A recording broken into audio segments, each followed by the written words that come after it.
Poliçani ndodhet vetëm 20 kilometra larg Beratit.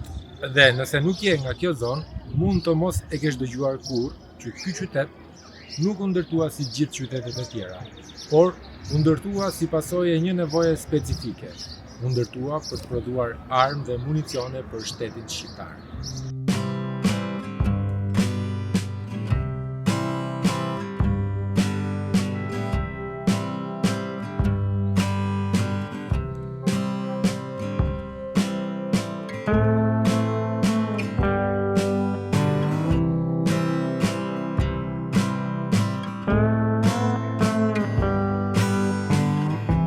Pas shpinës time ndodhet fabrika e prodhimit të armëve dhe municioneve të lehta në Poliçan. U ndërtua rreth viteve 1962-67, pikërisht pas prishjes së marrëdhënieve me ish Bashkimin Sovjetik, Enver Hoxha, diktatori i periudhës komuniste, vendosi që të ndërtojë këtë fabrikë mes maleve në Poliçan si pikë strategjike për të mbrojtur nga armiqtë e asaj kohe.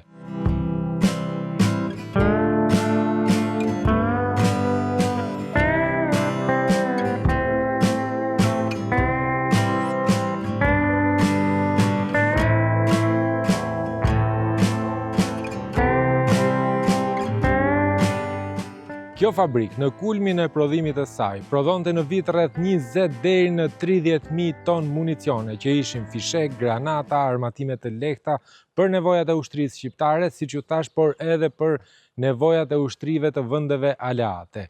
Pushoi së funksionuari në vitet 90 ose falimentoi si fabrikë për shkak se Shqipëria nuk tregtonte municione jashtë vendit dhe kapitalizmi apo ekonomia e lirë e tregut bëri që kjo fabrikë dhe shumë fabrika të tjera të falimentonin për shkak të mos tregtisë dhe mos qarkullimit të xhirove ose të parave që fabrika prodhonte. Gjithë ai prodhim që dilte nga kjo fabrikë groposej nëpër tunelet e ushtrisë shqiptare dhe detyrimisht solli dhe falimentimin e saj dhe bën që sot të mos funksionojë apo të funksionojë vetëm një pjesë shumë e vogël e kësaj fabrike.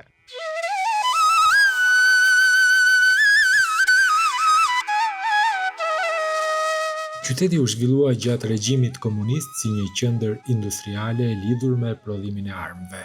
Më herët, zona ishte kryesisht rurale dhe shtrihej në një zonë kodrinore me peizazhe të bukura natyrore.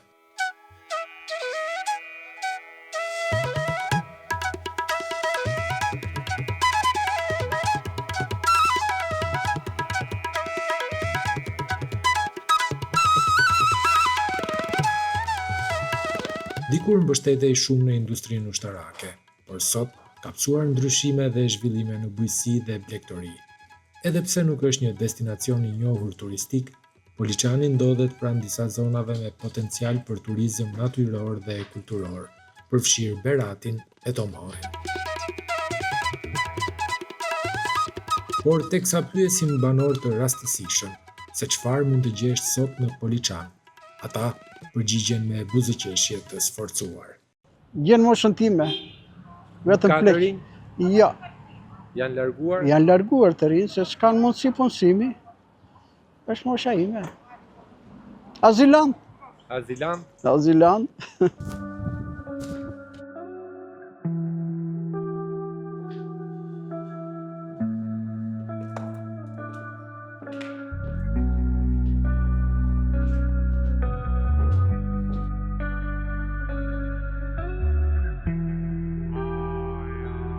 Sipas dëshmive të banorëve të Poliçanit dhe ish punonjësve të kësaj fabrike, këtu nuk janë prodhuar asnjëherë armë të tipit Kalashnikov, por janë prodhuar në Gramsh. Në këtë fabrikë prodhoheshin vetëm municione të lehta të tipit granata dore apo dhe fishek të Kalashnikovëve dhe pistoletave. Nuk janë prodhuar armë asnjëherë këtu, janë prodhuar në Gramsh armë. Këtu janë prodhuar municion dhe fishek. Këtu janë prodhuar fishek kalibra të ndryshme, predha për mortaja, granata dore, pëndëra tanke, ta municione kështu. Po pse i ka dalë nami atëherë Kalashnikov Poliçani? Po më mimi të dalin në syri se sa nami. Neve na dolin nami e tha njerë dhe ngeli kështu, por neve që kemi punuar nuk është prodhuar armë, prodhuar në Gramsh, që kemi ngrënë hakun Gramshin ne. Gjithë administratën para në 10 ka rreth 3.170 punëtor. 3.170 punëtor, kapaciteti maksimal. Ka qenë qytet i gjallë Poliçani? Po normal, erën mosha të reja dhe i gjallë ka qenë rini, ka qenë mosha re, tani janë moshë e plakur, si mosha ime dhe të gjithë.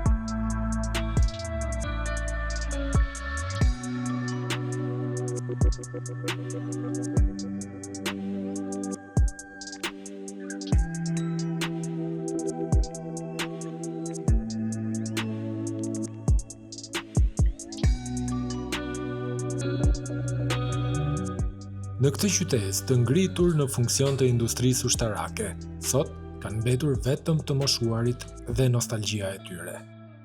Nostalgji, njeriu duhet të punojë sa është. Po edhe pse punonim nuk kishim ndonjë ekonomi të madhe. Se aq na jepnin. Po nostalgji tani për një punë që ke kryer normalisht, se derisa ke punuar, ke sjell të ardhur jo ushqyer, nostalgjia është. Sa vite ke punuar aty? 45 vjet. Dhe sa pension merr sot, nëse mund të të pyes? Ja, 30.000. Është i mjaftueshëm? Absolutisht jo. Si do të jetë i mjaftueshëm me këtë nivel çmimesh jetese.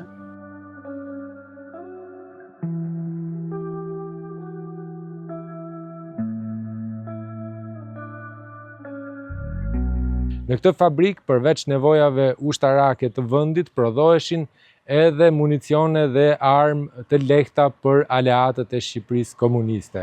Funksionoi deri në vitet 90 dhe pas këtyre viteve ka ngelur asgjë më shumë se sa një ngrehinj që i përket historisë së shkuarës së Shqipërisë.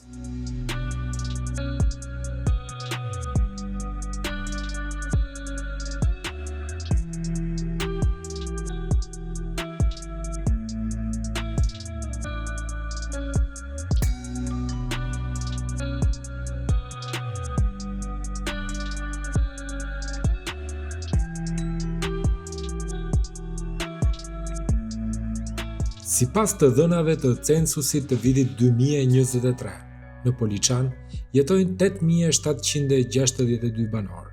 Në 10 vjet, kjo popullsi u tkur, pasi të dhënat e vitit 2011 e rëndisnin këtë qytet me rreth 11.000 banor. Poliçani mbart të njëjtën dhimbje si çdo qytet tjetër i vogël i Shqipërisë, atë të heshtjes dhe të largimit të rinjve për mundësi më të mira. Dikur në Poliçan zhurmat e fabrikës nuk pushonin, ndërsa sot ka pllakosur heshtja.